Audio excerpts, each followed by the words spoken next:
अस्सलामुअलैकुम। Horror stories के एक न्यू एपिसोड के साथ मैं हूं Mazhar Malik. Thank you so much and love you so much आप सबके प्यार भरे फीडबैक का।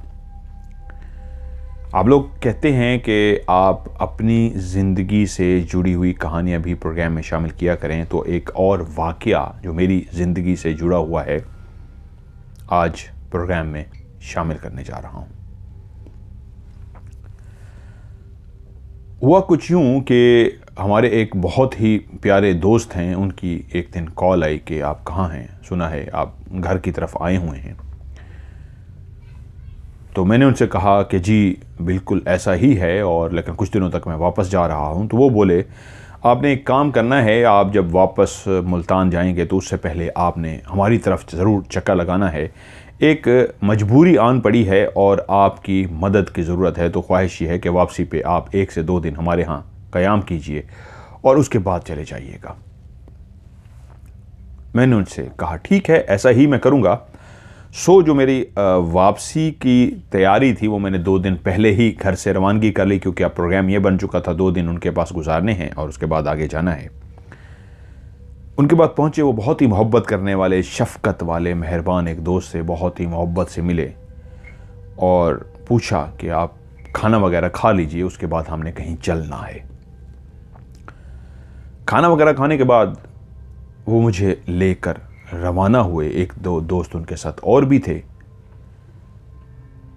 गाड़ी में बैठ के हम एक ऐसे बंगले पे पहुंचे जो एक सरकारी तौर पे उनको मिला हुआ था। ये एक सरकारी काफ़ी बड़े पोस्ट पे मुलाजिम थे और उनका ये घर था। उनके गेट के बाहर हम पहुंचे, उनको बताया गया, शायद वो हमारा ही इंतज़ार कर रहे थे। यूं हम अंदर दाखिल हुए। जब हम अंदर पहुंचे तो एक बहुत ही शानदार किस्म के ड्राइंग रूम के अंदर हमें बिठाया गया, और जैसे ही हम बैठे ही थे कि वो फौरी तौर पे पहुंच गए। वो शायद उस वक्त घर से बाहर नहीं थे, कहीं गए हुए थे, और जैसे ही उनको पता लग गया कि बस वो फौरी तौर पे रवाना हुए कि बस मैं पहुंचता ही हूँ। अभी हम ड्राइंग रूम में बैठे ही थे कि वो साहब वहाँ पे तशरीफ़ ले आए। बहुत ही प्यार से, गर्मजोशी से मिले। मुझे तारुफ़ कराया गया, उससे पहले मुझे कुछ भी नहीं बताया गया। मेरा तारुफ़ कराया गया कि ये जी हमारे मदर साहब बड़े अच्छे दोस्त हैं, एक फ़लाँ सरकारी पोस्ट पे बहुत बड़े अफसर हैं, और आज इन्हीं के पास आपको लेके आने का जो मकसद है वो है कि आप जिस तरह का प्रोग्राम कर रहे हैं, राज प्रोग्राम, उसी हवाले से एक मदद की ज़रूरत है। तो दोस्तों से जब रब्ता किया तो उन्होंने कहा जी मदर साहब ये काम कर सकते हैं, क्योंकि वो बाकायदा एक उस्ताद वाले हैं, आप उनसे रब्ता कीजिए। अब मैं दोस्त को ये कहना चाह रहा था कि भाई पहले ज़रा बता तो देते, लेकिन उन्होंने इस अंदाज़ में सरप्राइज़ रखा कि सारी बात आपको वहीं पे पता लगेगी। तो मैंने वहीं मजाक में कह ही दिया कि आप मुझे कुछ थोड़ा सा पहले बता तो देते। तो वही दोस्त जो मुझे साथ लेके आए बोलने ही लगे थे कि वो सरकारी अफसर बोले कि मैंने जी मना किया था, उनसे कहा था कि आप बस मदर साहब को ले आए, बाकी तफसील मैं ख़ुद बताऊँगा। अब मैं हैरान था, क्या मामला है, क्या माजरा है। मेरे अंदर भी एक इंटरेस्ट पैदा हो चुकी थी। उन्होंने कहा बैठे नहीं, लेकिन पहले खाएं पिएंगे। उन्होंने कहा, दोस्त ने कहा नहीं, हम खा पी के घर से मदर साहब आए हैं स्पेशल, तो हमने खाना वगैरह खाया, ये वह कुछ भी नहीं। मैंने फरमाइश की, वो बहुत ज़्यादा कह रहे थे। मैंने कहा चाय चलेगी, चाय आ गई। उसके बाद उन्होंने कहानी बताना शुरू की। उन्होंने कहा मदर साहब आपकी मदद की इसलिए ज़रूरत है कि मेरा एक बेटा और एक बेटी है। मेरी बेटी की उम्र तकरीबन 14 साल है और बेटी की उम्र 17 साल है। ये वाक़या पहली दफ़ा जब ये वाक़या हुआ, मेरा बेटा अपने कमरे के अंदर सो रहा था। ये रात का टाइम था, बेटी अपने कमरे में सो रही थी कि एकदम से चीखने की आवाज़ें आईं। मैं भी उठ गया, मेरी वाइफ भी उठ गई कि क्या हुआ है। तेज़ी से हम लोग भागे उसी कमरे की तरफ जहाँ पे हमारा बेटा चीख रहा था, और जैसे हम कमरे के अंदर गए तो वो बहुत ज़्यादा डरा हुआ था, और वो इस अंदाज में अपने सामने की तरफ देख रहा था कि जैसे अभी भी किसी को देख रहा हो। उसकी आंखें खौफ से फैली हुई थीं और बहुत ज़्यादा वो डरा हुआ, सहमा हुआ था और चीखे मारे जा रहा था। लेकिन हमें जब उसके सामने पहुँचे तो हमें देख के भी चीखे मारना शुरू हो गया। मेरी वाइफ और मैं फ़ौरन समझ गए डर गया है, बच्चा है। तो फौरी तौर पे हम उसके पास बैठ गए, उसके ऊपर पढ़ के दम करना शुरू कर दिया। उसको पहली काफ़ी देर लगी हमें उसको पकड़ने में, नॉर्मल करने में, काफ़ी देर तक उसको नॉर्मल करते रहे आहिस्ता आहिस्ता। उसका डर ख़त्म हुआ, वो हमसे भी दूर भाग रहा था, हम उसको पकड़ रहे थे और वो इस अंदाज में चिल्ला रहा था कि नहीं मुझे मत मारो, मुझे मत मारो, मुझे छोड़ दो, मुझे छोड़ दो। काफ़ी देर हम उसको कवर करते रहे, कवर होते होते वो बच्चा आखिर कवर हो गया। माँ और बाप दोनों ने उसको ऐसे पकड़ा हुआ, सीने से लगाया हुआ, उसके पास इर्द गिर्द बैठे हुए। काफ़ी देर के बाद वो नॉर्मल हो गया। तो बाप ने पूछा क्या हुआ बेटा। यहाँ पे मैं नाम किसी का भी रियल आपको नहीं बताऊंगा। तो पूछा गया क्या हुआ, तो वो सहमा हुआ था इतना ज़्यादा कि कुछ भी नहीं बता पा रहा था, बट डरे जा रहा था। वो रात हमने बच्चे के पास गुजारी, यहाँ तक कि वो सो नहीं सका, यहाँ तक कि सुबह हो गई। जब सुबह हुई तो काफ़ी हद तक वो बेहतर हो चुका था, लेकिन अभी भी सहमा हुआ था। तो उसके बाद हमने उससे पूछने की कोशिश की कि बेटा बताओ, अब बताओ क्या हुआ था। लेकिन वो बहुत चुप सा था। हम जैसे उससे कोई बात करते तो हमारी तरफ देखता और उसके चेहरे पे ऐसा खौफ सा आ जाता कि हम परेशान हो जाते, इसको क्या हुआ है। खैर जैसे कैसे हमने दिन गुजारा, शाम हो गई, यहाँ तक कि जब रात का टाइम आया तो अब माँ ने, मैं भी साथ गया, उसको कमरे में जाके इस अंदाज में लिटाया कि अब ये डरे ना और रात भी नहीं सोया और ये सो जाए। माँ ने कहा मैं लेटी हूँ तुम्हारे पास, परेशान मत हो, सो जाओ। माँ उसके पास लेटी रही, वो आंखें खोल के लेटा रहा, लेकिन थोड़ी देर के बाद आखिर उसको नींद आ गई और उसके बाद माँ उठ के वापस आ गई। वो रात सारी सुकून से सो गया। तकरीबन 1 हफ्ता उसके बाद कुछ भी नहीं हुआ। हम भी इस बात को भूल गए, बच्चा था, डरा था। उसके बाद वो खुद से सोना शुरू हो गया, बात ख़त्म। 1 हफ्ते के बाद फिर से उसके कमरे से वही कंडीशन, वही आवाज़ें, चीखो पुकार की। हम लोग फिर परेशान हुए, समझ गए वही है। भागते हुए उसके कमरे में गए। शहरोज़ फर्दी नाम मेरे अभी जहन में आया कि उसके साथ मिलता जुलता मैं नाम सोच रहा था।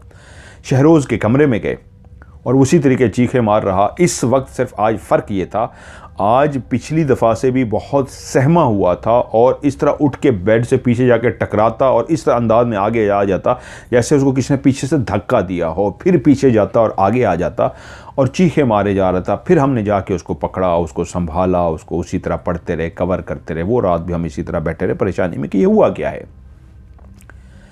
बीवी ने कहा वो हफ्ता गुजर गया तो हमने भी छोड़ दिया, लगता है कि मामला इस तरह का, ये सराकी बोलते हैं ये लोग। तो ऐसे करते हैं, सुबह किसी कारी साहब को बुलाते हैं या कारी साहब के पास लेके जाते हैं, इसको दम करा देते हैं। फैसला हुआ ठीक है। सुबह हुई, बच्चा उसी तरह डरा सहमा, उसको कारी साहब एक थे, उनके पास लेके गए, उनसे दम कराया। उन्होंने कहा हाँ जी बच्चा ज़रा डरा हुआ है, इस पर असरात हैं, ज़रा डरने की कोई बात नहीं, मैं पानी दम कर देता हूँ, इसको पानी पिलाते रहे और मैं अभी भी इस पर दम कर देता हूँ। उन्होंने पढ़ के बच्चे के ऊपर दम किया, पानी दम करके दे दिया कि तेनी परेशान ना हो, कोई ऐसी बात नहीं है। हम बच्चे को लेके घर आ गए। रात का टाइम, वो फिर सोने के लिए अपने कमरे में लेटे, लेकिन माँ से कहें मुझे कमरे में डर लग रहा है। मतलब वो बातें तो करता था, बिल्कुल नॉर्मल था, लेकिन उस टॉपिक पे हमारी बात नहीं हो रही थी। आज वो पहली दफ़ा माँ से बोला, कहता है नहीं मुझे कमरे में नहीं सोना, मेरे कमरे में कोई है। माँ ने कहा बेटा कोई भी नहीं है, क्या हो गया, परेशान मत हो, कुछ भी नहीं है ऐसा। माँ ने उसको काफ़ी समझाया लेकिन वो डरा रहा। यहाँ तक कि फिर माँ उसको लेके कहती है अच्छा चलो मैं तुम्हारे साथ चलती हूँ, मैं सोती हूँ, मैं भी तो देखूँ कौन है। माँ कमरे में उसके साथ लेट गई और वो माँ के साथ बातें करता रहा, लेटा रहा, यहाँ तक कि सुकून से सो गया। और मैंने भी बीवी से कह दिया आप भी आज उधर ही सो जाना। वो भी उधर सो गई। कारी साहब ने भी दम वगैरह करके दिया था, कुछ भी नहीं हुआ। अगली रात जैसे ही हुई तो वो फिर से माँ से बोला माँ मेरे साथ सोइए। माँ ने कहा बेटा अब तुम बड़े हो गए हो, ऐसी डरने की कोई बात नहीं, तुम डर गए होगे। माँ ने समझाया जिस तरह प्यार से समझा सकती है माँ। माँ ने सारा कुछ कहा लेकिन वो बज़िद था कि माँ आप सोएंगे। तो मैंने कहा चलें एक रात और, कोई बात नहीं, आप इसके साथ सो जाओ, थोड़ा सा डिस्टर्ब है।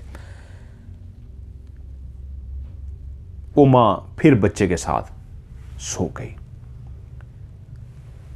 ही रात के तकरीबन कोई 12 सवा 12 बजे का टाइम होगा कि माँ उसके साथ ही सोई हुई थी कि एक चीख माँ को सुनाई दी। और माँ ने जैसे ही चीख को सुना तो वो शहरोज़ अपने बेड से उछल रहा था, ऐसे छलांगे मार रहा था और सामने की तरफ देख देख के छलांगे मार रहा था और चीखें मारे जा रहा था। माँ परेशान हो गई, एकदम सामने की तरफ देखा, सामने कुछ भी नहीं था। माँ ने आज सोते हुए उसकी ख्वाहिश के हिसाब से लाइट जला कर रखी हुई थी कमरे की, कि लाइट जलती रही, ये लाइट अंधेरे में ज़रा डर जाता है। अब दोबारा वो चीखें मार रहा था, माँ ने सामने देखा, वो सामने देख रहा है, आंखें खुली हुई हैं, चीखें मारी जा रहा है। माँ को भी समझ नहीं आई क्या हो गया इसको, क्यों इस तरह कर रहा है, कुछ समझ ना आया। उनका नाम फर्जी मैं शहजाद रख रहा हूँ। शहजाद साहब जो सरकारी मुलाजिम थे कहते हैं कि जी मैं भी भागता हुआ पहुँच गया, अभी क्या हो गया। उसने कहा फिर ये डर गया है, क्या है। चुप कराते रहे। वो रात भी हमारी जैसे कैसे गुजर गई, सुबह तक फैसला हुआ भाई कारी साहब ने तो दम किया था, लगता है वो तो फ़र्क नहीं पड़ा, तो अब क्या करें। तो शहजाद साहब कहते हैं मैंने कहा जी ये मुझे मामला लग रहा है दिमागी तौर पे कोई डांटा या कोई लड़ाई हुई है इसकी, किसी से, किसी ने डांट दिया है, साइकोलॉजिकली कुछ इसके दिमाग में कोई बात रह गई है, क्या हुआ है। क्योंकि इस तरह के जो कंडीशन होती है दिमाग की, दिमाग के अंदर कोई खलश आ जाए, कोई बात बैठ जाए, आपके सब कॉन्शियस के अंदर कोई इस तरह की चीज़ आ जाए, तो बच्चे को इस तरह के अटैक होते हैं, पैनिक अटैक होते हैं, इस तरह का वो डरता है बहुत ज़्यादा। ये मुझे इस तरह का लग रहा है। अगली रात भी वो डर गया। तो फिर जब मुसलसल इस तरह डरा तो फैसला किया कि इसको किसी अच्छे साइकियाट्रिस्ट के पास लेके जाते हैं, डॉक्टर के पास लेके जाते हैं, उसको बताते हैं कि भैया डर रहा है, ये क्या है। वो कहते हैं जी हम फिर एक डॉक्टर के पास लेके गए और उसको सारी कंडीशन बताई, बच्चे से वो कुछ सवाल जवाब करता रहा, उससे बातें करता रहा, और सारा कुछ करने के बाद डॉक्टर ने कहा कि आपको मैं कुछ टेस्ट लिख के देता हूँ, आप पहले ये टेस्ट करवाइए, उसके बाद आप मुझे इसके पास लेके आते रहिए। ये एक बीमारी होती है, और वो हमें डिटेल से उस बीमारी के बारे में बताते रहे कि जिसमें इंसान डर जाता है, बाज़-औक़ात नींद में उसको ऐसे खौफ आता है, और जब नींद से जागता है तो उसका ब्रेन जो है उसी वक्त जागने के बावजूद उसको उस तरह का दिखा रहा होता है जिस तरह वो ख्वाब में देखता है, और उसको महसूस करा रहा होता है, ये है वो है, ऐसा सारा कुछ होता रहा। तो ये ठीक हो जाएगा। हमने उसी तरह उसके टेस्ट वेस्ट कराए और माँ से कह दिया कि आप मुस्तकिल इसके साथ सोएं, बल्कि एक काम करते हैं, मैंने फ़ैसला किया कि मैं भी इसके साथ सोऊंगा। अब घर में हम टोटल 4 लोग ही तो होते थे, मुलाजिम मतलब फैमिली के मुलाजिम तो थे हमारे घर में, और भी बेटी जो थी वो 17 साल की, बेटा 14 साल का, और मैं और वाइफ थे, और बाकी मुलाजिम थे।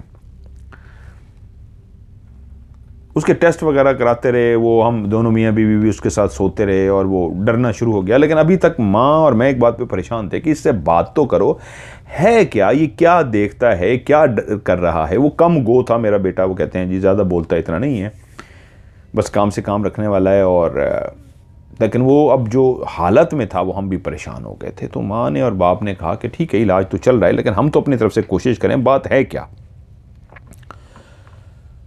उन्होंने उसको बिठाया और उससे पूछा, माँ ने, मुझे बताओ बेटा है क्या, क्या डर देखते हो तुम, किस चीज़ से डर जाते हो, कौन सी बात है, कमरे में तो कुछ नहीं होता। तो माँ ने जब उससे पूछा तो और सहम गया। माँ की तरफ देखे और चुप कर जाए, माँ की तरफ देखे चुप कर जाए, बहुत सहमा हुआ। माँ ने भरपूर कोशिश की, माँ ने उसको नहीं बताया। अगले दिन हमारी डॉक्टर से अपॉइंटमेंट थी, उसको लेके गए तो डॉक्टर ने पूछा कि आपने पूछा है बच्चे से। हमने कहा पूरी कोशिश की है, नहीं बताया, आप कोशिश करें। उसने कहा ठीक है ले आए मेरे पास। बच्चे को उसके पास ले गए। शहजाद साहब कहते हैं मैं भी बैठ गया, उसकी माँ बैठ गई, बच्चा सामने बैठा था। डॉक्टर उससे पूछता रहा, काफ़ी मेहनत की, हमारा दोस्त था, मेहरबान था डॉक्टर।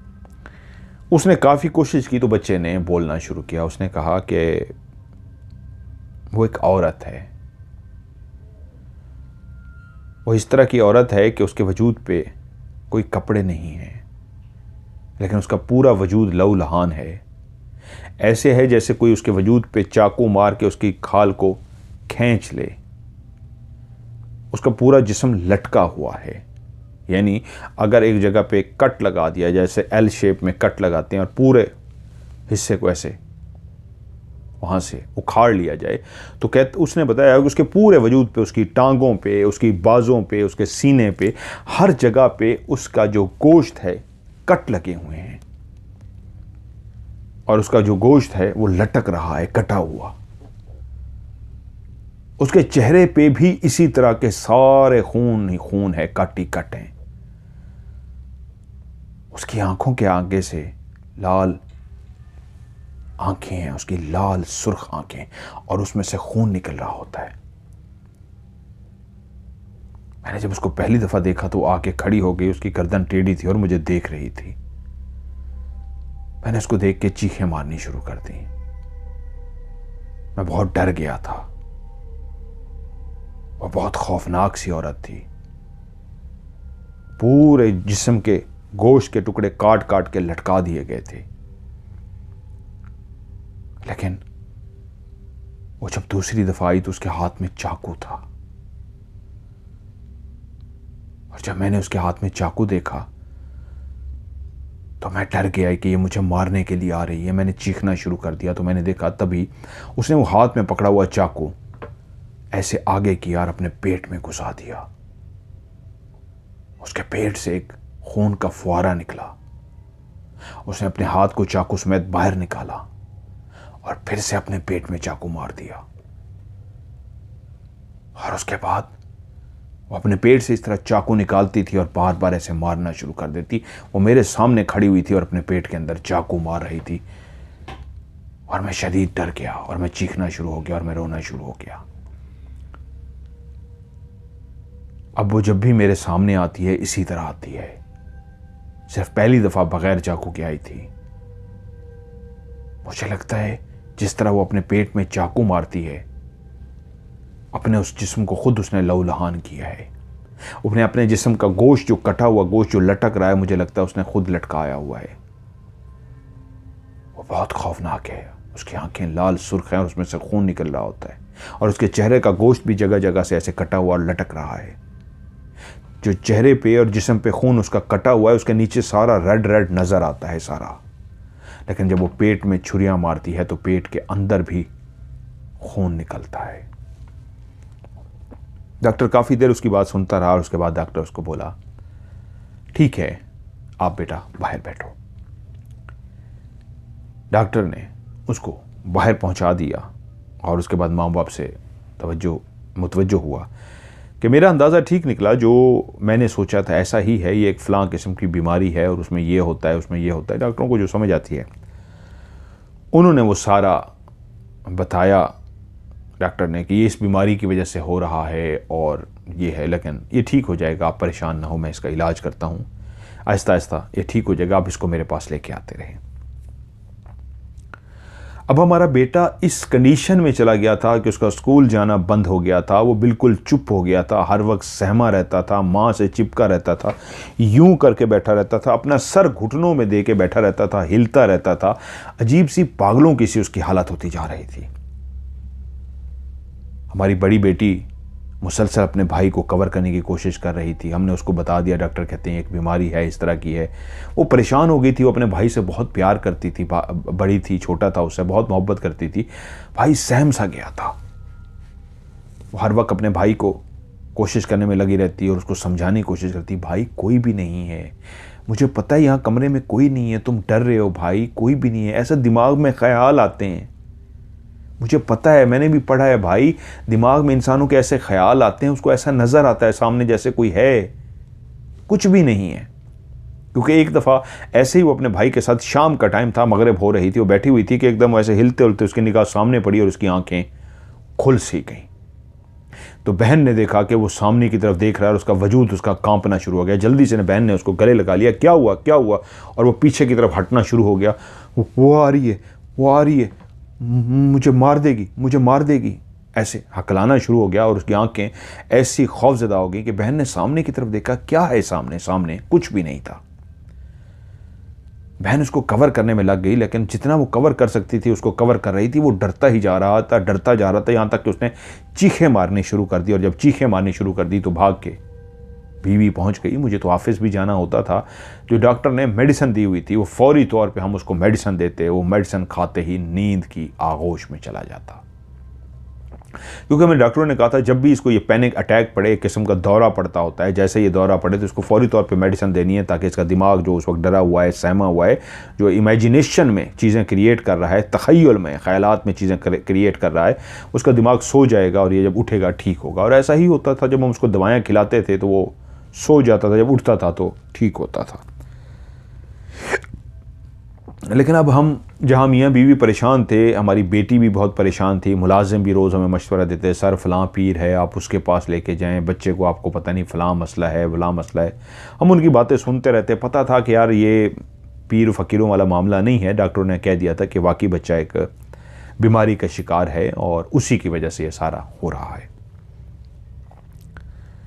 हम जितना अपनी तरफ से मदर साहब कोशिश कर सकते थे, हमने पूरी कोशिश कर रहे थे कि एक रात हमारी बेटी ने कहा आज मैं भाई के साथ कमरे में सोऊंगी। हमने उसको इजाज़त दी कि ठीक है आप तुम सो जाओ, क्योंकि वो चाह रही थी कि मैंने पढ़ना है, मैं सोफे पे बैठ के पढ़ती रहूँगी और जो भाई है वो सो जाएगा, मैं उसको ख्याल रखती रहूँगी, मुझे वैसे भी सुबह तक जागते रहना है। बहन भाई के साथ कमरे में चली गई, वो दोनों बातें करते रहे और उससे बोली तुम डरो नहीं, मैं कमरे में हूँ, मुझे पढ़ना है बैठ के और लाइट जल रही है, तुम्हें जब नींद है तुम सो जाना और मैं पढ़ रही हूँ। भाई बातें करते करते कुछ देर लेटा रहा और उसके बाद सो गया। वो कहती है मैं पढ़ते पढ़ते कितनी देर इस तरह किताब के अंदर लगी रही कि पढ़ते पढ़ते जिस तरह इंसान को एक ऊँघ सी आ जाती है, एक नींद सी आ जाती है कि मेरी आंखें ऐसे बंद होने लगी और मैंने सोफे से टेक लगाई और मुझे नींद आ गई। और जैसे ही उसको सोफे पे बैठे हुए नींद आई, तो अभी नींद आए हुए कितनी देर हुई थी वो कहती है मैं नहीं जानती कि मेरे कानों में एक आवाज़ आई। उस आवाज़ के साथ ही मैं झटका मार के उठ गई और जैसे ही मैंने सामने का मंजर देखा मेरी जान निकल गई।